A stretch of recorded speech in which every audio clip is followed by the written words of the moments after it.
मशरिक़ वस्ता में जिस तरह से इजराइल, अमेरिका और ईरान के दरमियान जंग जारी है, इस जंग का असर दरअसल पूरी दुनिया पर पड़ रहा है। अमेरिका और इजराइल के भयानक हमले ईरान के ऊपर हो रहे हैं, लेकिन ईरान भी पलटवार कर रहा है।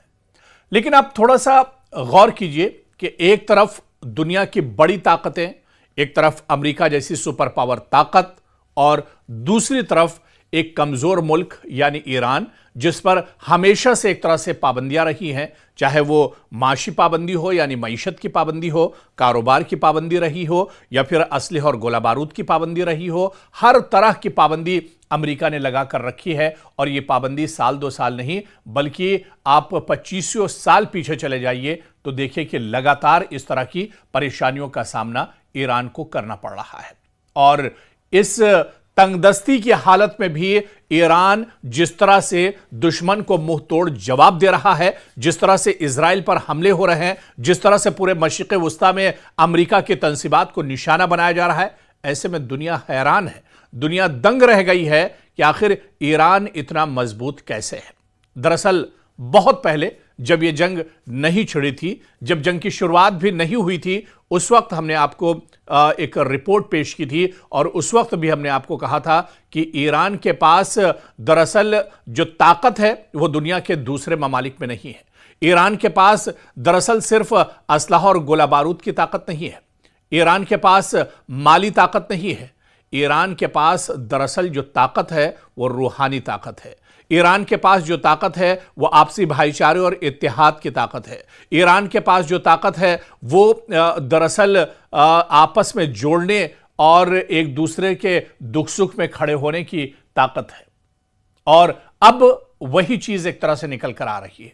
आज जब ईरान मुश्किल वक्त से गुजर रहा है, एक बहुत मुश्किल दोराहे पर ईरान खड़ा है, जंग के हालात से ईरान गुजर रहा है, आज आप देखिए कि पूरी दुनिया में जो ईरान के चाहने वाले हैं वो उसके दुख दर्द में शामिल हैं। और ऐसी ही कुछ तस्वीरें जम्मू कश्मीर में भी देखने को आई। पूरे हिंदुस्तान से इस तरह की तस्वीरें देखने को आ रही हैं। और जम्मू कश्मीर से जो तस्वीर आई है वो दरअसल उसे देखकर आप भी हैरान हो जाएंगे। जम्मू कश्मीर के बांडीपुरा के नौगाम सोनावारी इलाका, दरअसल ये बहुत छोटा सा इलाका है। यहां पर ईरान के लिए अतियात और मदद एक तरह से जमा की जा रही है और नई दिल्ली में ईरानी सिफारत खाने के लिए इमदादी सामान इकट्ठा करने की गरज से यहां एक कलेक्शन सेंटर कायम किया गया और इस इक़दाम को आवाम की जानिब से जबरदस्त रद्द अमल मिला है और बड़ी तादाद में लोग जरूरी अशिया, कीमती घरेलू सामान, जेवरात, तांबे के बर्तन और दीगर चीजें अतिया करने के लिए पहुंच रहे हैं। इस मौके पर मकामी लोगों ने ईरानी अवाम के साथ अपनी यकजहती का भी इजहार किया। तो आप देखिए कि किस तरह से अवाम ईरान के साथ खड़े हैं। यहां तक कि खवातीन ने अपने गहने और जेवरात जो उन खवातीन के मुस्तकबिल के लिए, उनकी आने वाली औलादों के लिए बहुत अहम होते हैं, वो जेवर तक एक तरह से अतिया कर दिए। घर का इस्तेमाल का सामान, छोटा मोटा जो सामान है वो सामान तक एक तरह से अतिया कर दिया। आप इन तस्वीरों में भी देख रहे हैं, जो वीडियो में तस्वीरें आपके स्क्रीन पर चल रही हैं, आप इसमें देखिए कि किस तरह से लोग, यानी जिनके पास जो कुछ है वो एक तरह से ईरान के नाम पर, मदद के नाम पर देने के लिए तैयार हो गए हैं। दरअसल यह मुहिम ईरान में पेश आने वाले हालात के तनाजुर में शुरू की गई, जहां मुतासरा अफराद के लिए फौरी इमदाद की जरूरत महसूस की जा रही है। इसी जरूरत को मद्देनजर रखते हुए बांडीपुरा के मकामी लोगों ने इंसानी हमदर्दी की बुनियाद पर यह कदम उठाया।